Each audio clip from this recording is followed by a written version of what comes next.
Greetings, cohorts. This is Lynn Hollingsworth, and I will be presenting my executive summary within this narrated PowerPoint. The research question I have explored for my paper is, what are the effects of self-assessment on student learning? Specifically, I researched with the aim of finding out what we can hope to gain or see in the classroom as a result of student self-assessment. Why am I interested in this topic? While we discuss self-assessment quite a bit in our graduate school studies, according to Leibovich, students in the U.S., as a rule, have not been socialized to engage in self-assessment practices. Because these practices are trending as a form of authentic assessment, I wanted to find out if and how much we can feel confident that they add to the bottom line, so to speak, which is learning. I value self-assessment as a part of the overall assessment process because I want my students to learn to be metacognitive and reflective. I want to know how this process will benefit them in terms of future classroom achievement. Therefore, I was interested to learn what research had been done to confirm the benefits of self-assessment and where we can specifically expect to see those benefits in classroom performance. Let me provide a good definition / overview of self-assessment before I share my research findings. Jan Chappuis, in her book 7 Strategies of Assessment for Learning, defines self-assessment as students make judgments about what they know, have learned, or have mastered.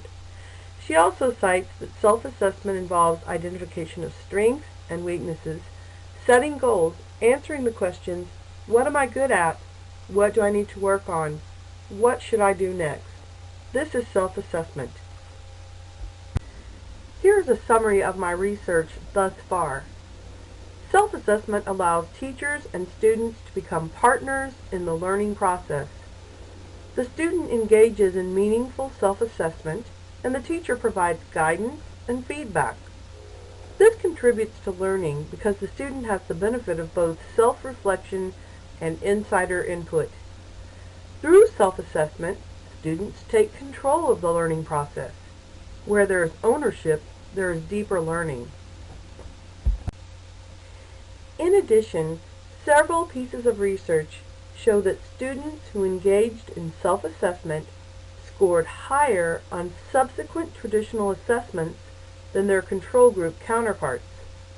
The mean scores, however, in the various studies are not necessarily significant enough to provide evidence that self-assessment can improve student learning.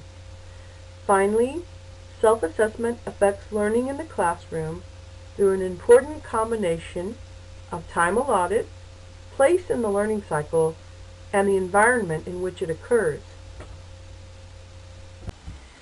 In regards to the importance of the place in the learning cycle where self-assessment occurs and how it affects learning, Kwame conducted a study in regards to the effects of self-assessment on the writing process versus the writing product with EFL students. Self-assessment was conducted on either the product of writing or the process of writing. While the process groups' mean scores were higher on a quantity basis, the product groups' scores were higher on a quality basis. This may be due to one of the main criticisms of self-assessment via process, which is that writers were not as cognizant of the conventions that reflect quality during process self-assessment. But researchers surmise that self-assessment during process is helpful to learning because it encourages the student to revise their goals for improvement as they work. It also helps to promote thinking skills and the use of strategies.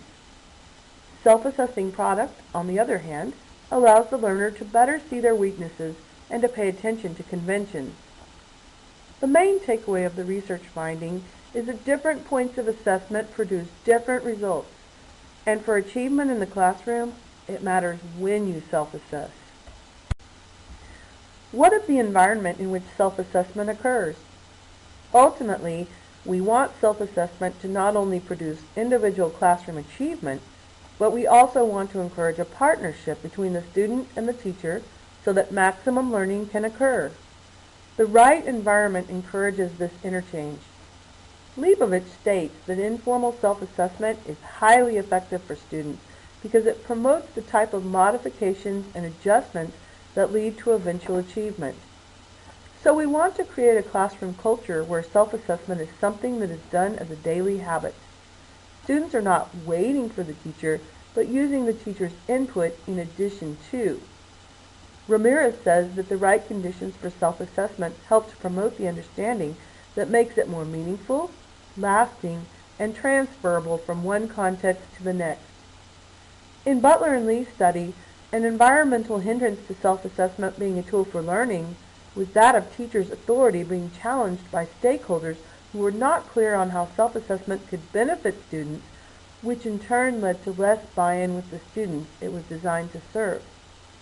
Further, a competitive environment may impede learning through self-assessment. At the school studied by Butler and Lee, students were eager to check off boxes showing they had self-assessed mastery of vocabulary. But due to the competitive nature of the school, self-assessment may not have been as effective because students were more invested in comparing results than valuing their own personal achievements.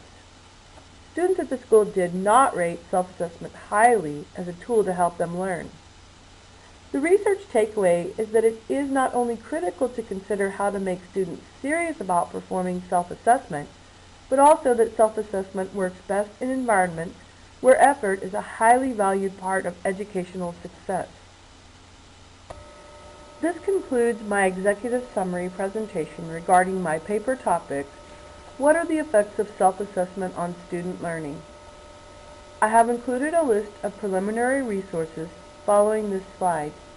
If you have any questions, comments, or feedback, please feel free to reply through the discussion forum or on LLH97893 at bethel.edu.